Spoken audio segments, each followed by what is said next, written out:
je suis prisonnier parmi tant d'autres en tant que prévenu, connaissant bien mon pays. La justice congolaise était vraiment malade, plongée dans la misère la plus noire.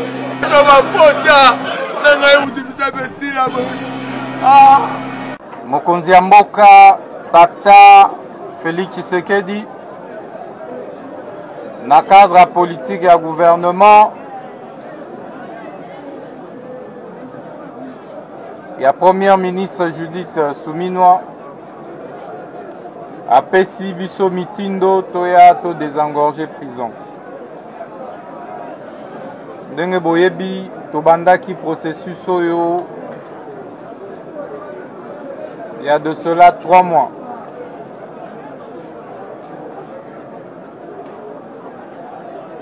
Mais sengeli bozala ba exemplaire. Toyokani?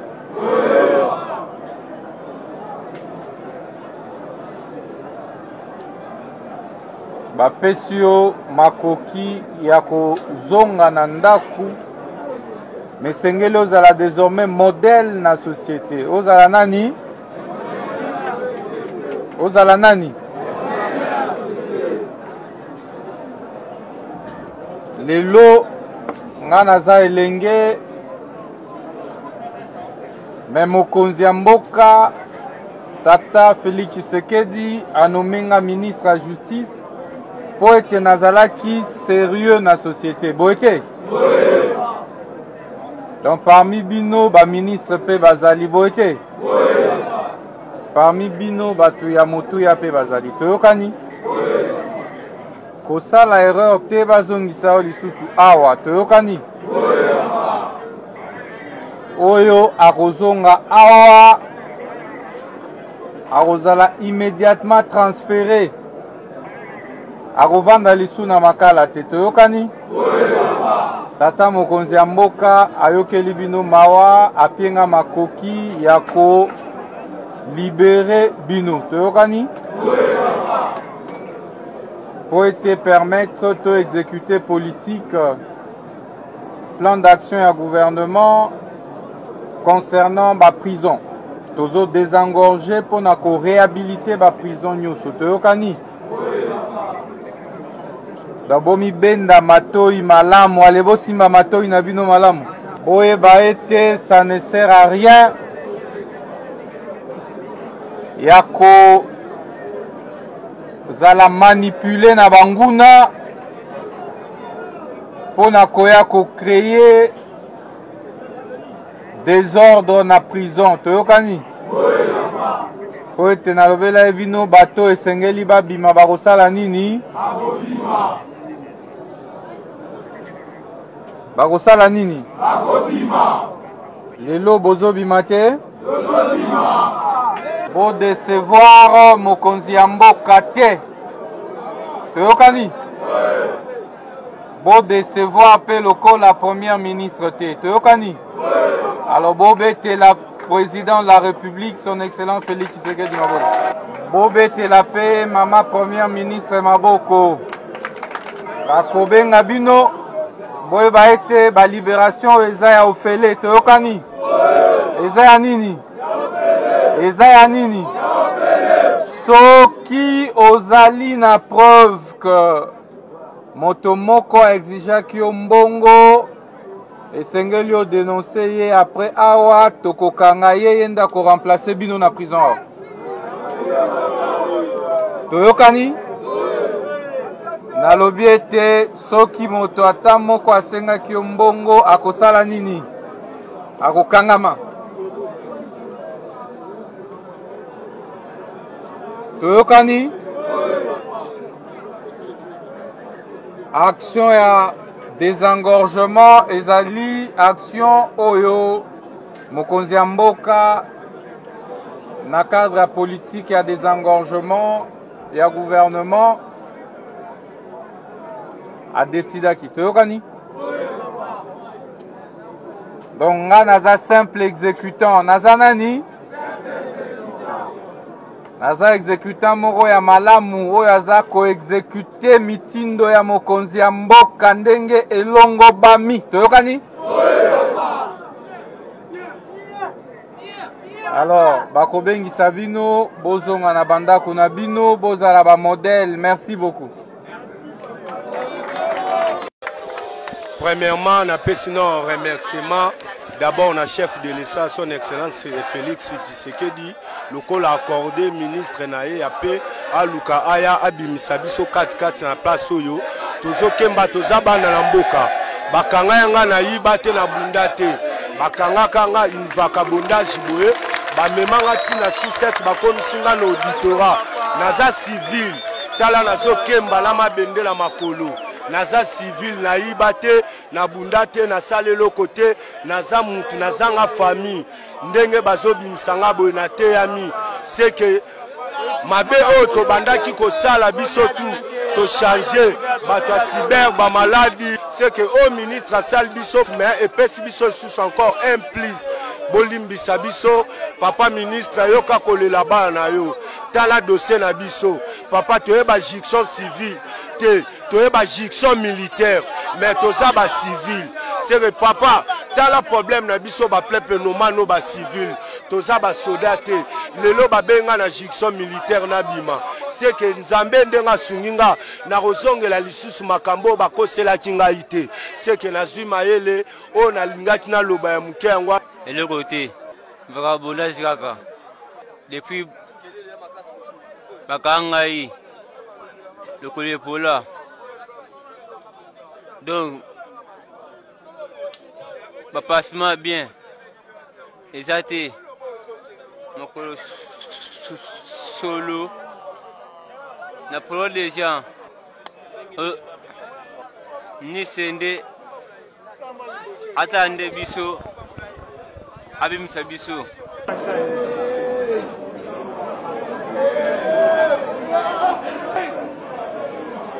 Damasura,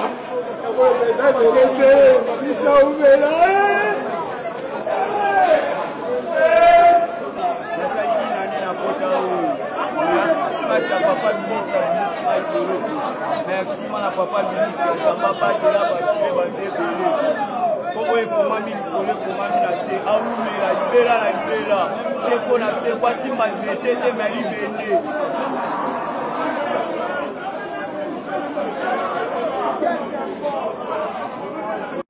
Je suis prisonnier parmi tant d'autres en tant que prévenu, connaissant bien mon pays.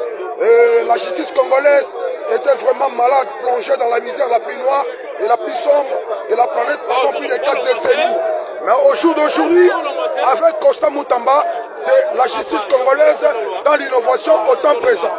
Avec Constant Moutamba, que dirais-je, c'est une thérapie endogène de proximité. Avec Constant Moutamba, je dirais carrément que c'est un signal fort pour une justice forte de demain. Constant Moutamba, à l'heure que nous sommes, n'est pas à l'impunité ni aux intouchables. Constant Moutamba veut ressortir une justice propre à la 4e République qui n'est pas la copie conforme de tous les régimes passés. Avec Constant Moutamba, je dirais carrément que c'est la grande bataille jamais livrée entre les valeurs et les antivaleurs.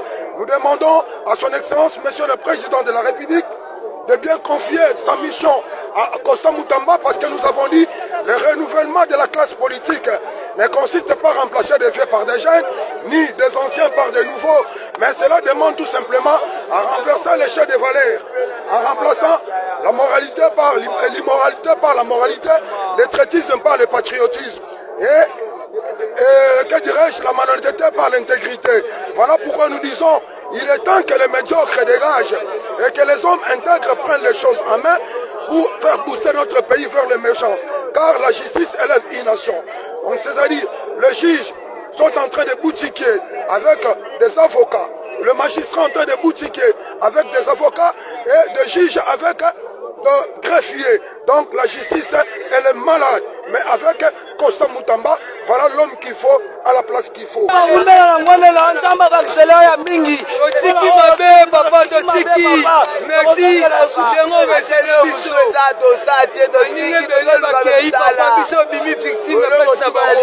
Merci beaucoup. Samba Baxelebele papa, na chef de l'État papa Fati. Papa Oumela, papa Oumela. En tout cas, na pesi merci mingi pa papa Moutamba. Puisque nazaki condamné il y a 3 ans. Le Nzamba a pesi ngai grâce nabimi boloko nabeti 1 année 9 mois. Nasali grâce Nzambe abimi singai en tout cas esengo ya trop papa Mutamba ababatele pena Nzamba abatele na bangwende na ye na nyonso. Simana nga eza pena nasengi pena na papa Mutamba pena merci pena kwete na setonaki te nango ke na bima boloko mais na se surprendre kaka boye na bimi boloko. Merci Nzamba batela ye abakisele mikolo oyo ezangaki na kati ya mikolo na ye amona bakoko bakokololo nzela nyonso atambulaka ezala nzela mituka nzela baavion nzela batrain Nzamba agarde libota ne mobimba mwasi na ye bana ande nake pena mabe lisusu te Nzambe pena likolo azomona na sasu mabe te. Merci. Papa.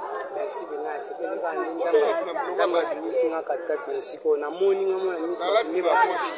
Batu bakufi ebele na misi na morning na Nzamba batelinga. Sinde na bima pa auto. Merci bien bakonza mboka. Sali inani un mois. Etumbana masala na kublesi ndevani sinesika. Na lapi papa na ko sa ndi vie banda. Na ko lukanya musala na ko sante papa.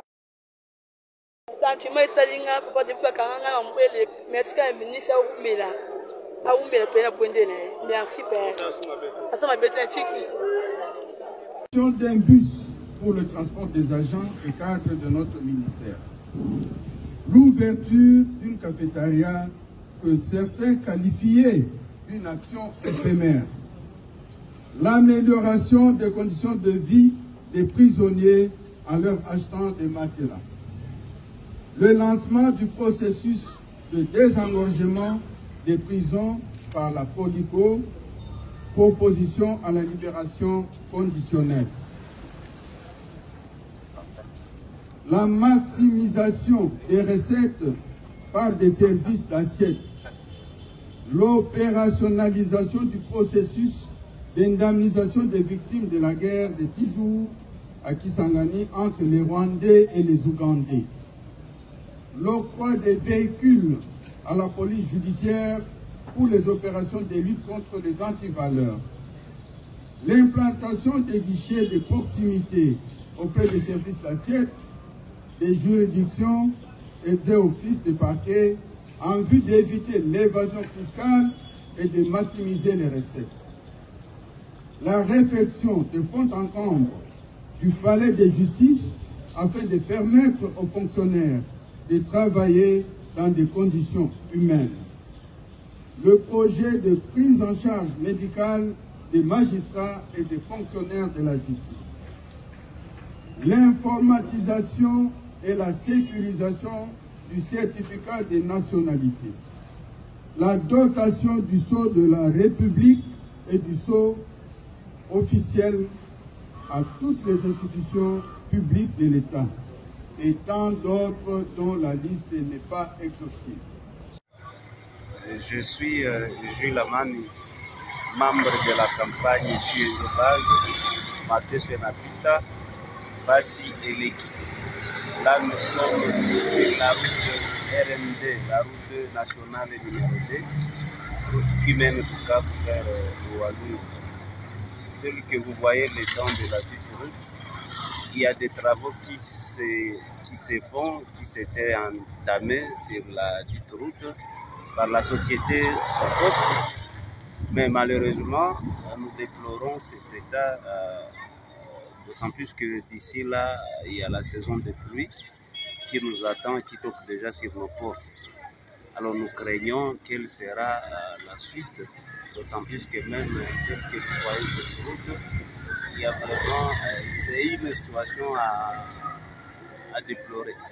Alors nous demandons à nos autorités qu'ils prennent leurs responsabilités avant le temps, avant que la campagne ici et les membres de la campagne qui ont de base, Matheus Fenapita, Bassi et l'équipe, ne puissent venir nous saisir de la situation avec les gens de la petite route. En tout cas, nous craignons les origines, nous craignons tout ce qui pourra se passer sur la petite route pendant la saison de pluie. Tadi crochet comme. Division to pakata to Michel, pas Junior Olende. Allô?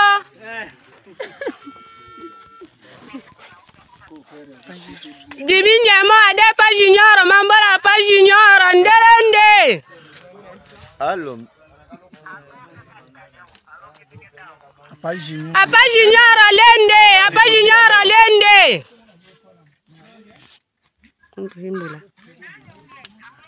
Baba Lirudi. Apa Junior Olende na omende.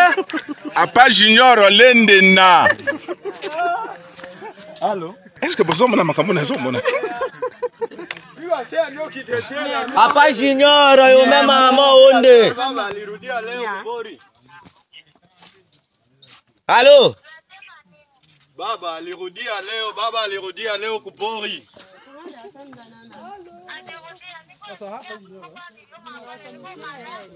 Niko nasikia tumbu kama iko na kuluma, inafaa uende kwa umuite Irondele ya kuandikie madawa purke bakutunze, umuite Irondele.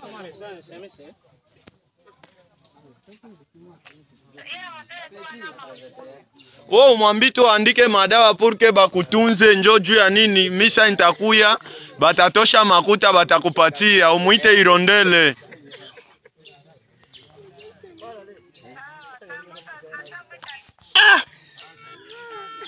Ekei. Ah, bandeko. Boye. Ekei frère.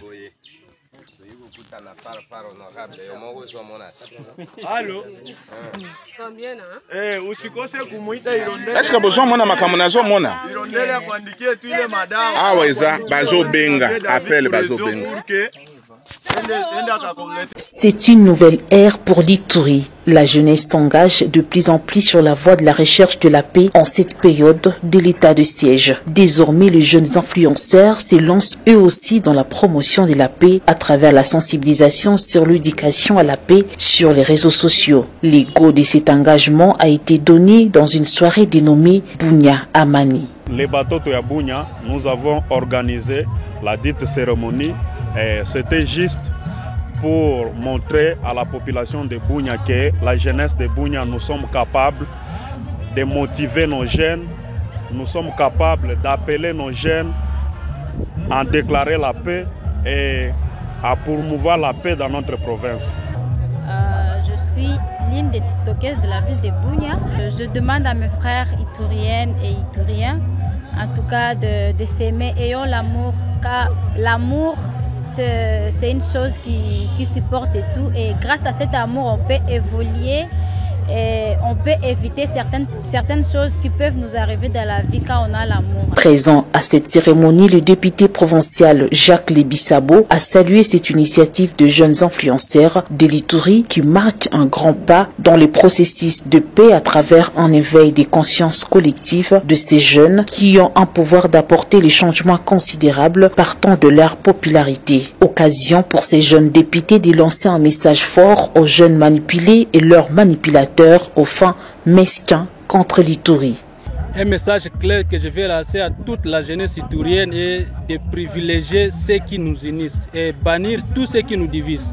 C'est un message clair. Et aussi aux manipulateurs, nous leur demandons de laisser cette jeunesse réfléchir sur la paix, et comme la jeunesse de la ville de Bunya au fait, nous demandons aux jeunes de territoire de dupliquer cette même activité dans des territoires. Notons que cette initiative de la promotion de la paix à travers différents canaux des réseaux sociaux par les influenceurs est une première du genre qui vient appuyer l'approche non militaire mise en place par le lieutenant général Luboyaka Chamadjoni en vue de construire une paix durable dans la province de l'Ituri.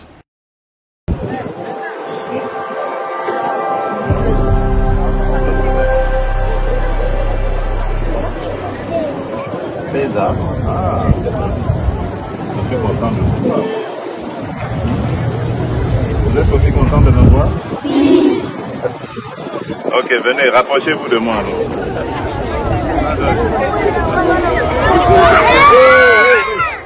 Ne vous bousculez pas. Regardez là-bas, regardez là-bas.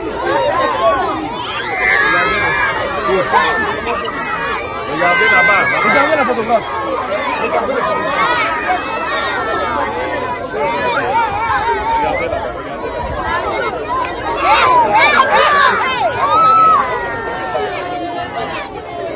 les enfants.